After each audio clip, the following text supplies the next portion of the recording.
हमारा हिस्ट्री का चैप्टर है 7 tribes norms and settle communities.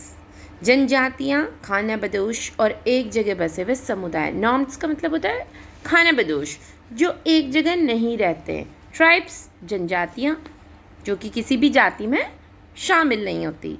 अब तक आप लोग पढ़ चुके हो चैप्टर नंबर 2, 3, 4। आपने देखा कैसे राज्यों का उत्थान हुआ, कैसे पतन हुआ, कैसे एक जैसे कि मतलब हम बात करते हैं सल्तनत काल की, फिर हम बात करते हैं मुग़ल एम्पायर की, फिर हमने देखा कि आर्ट एंड कल्चर के बारे में हमने जाना, किस तरह से जो थी कलाएँ आई, दस्तकारी उत्पादन और नए नए किस्म के चीज़ें आने लगी, और किस तरह से गांव बने, टेम्पल्स बने। हमने बहुत ही एक बहुत ही लंबा टाइम पीरियड हमने अब तक जान लिया है कि किस तरह से राज्यों के उदय हुए, उनके पतन हुए, कैसे राजा एक के बाद एक राजा आने लगे।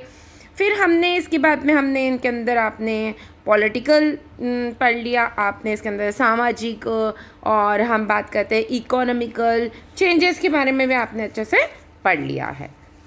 हमने सब राज्यों में भाई ये सब चलता आ रहा था, लेकिन हम ये जानेंगे कि जो सामाजिक परिवर्तन, यानी कि यदि हम सोसाइटीज़ की बात करते हैं कि उसके अंदर जो चेंजेस आया वो सब जगह अलग अलग जगह पर अलग अलग रूप में हमको देखने को मिलता है। कि ऐसा नहीं कि समाज में एक साथ ही परिवर्तन आया, सब जगह सेम नहीं था, अलग अलग था। कैसे थोड़ा सा कैसे ये परिवर्तन अलग अलग था उसको हम यहाँ पर इस चैप्टर के अंदर थोड़ा सा डिस्क्राइब करेंगे, और हम समझने की कोशिश करेंगे कि किस तरह से जो हमारी सोसाइटी है उसके अंदर कैसे कैसे चेंजेस आए, उनके बारे में जानेंगे।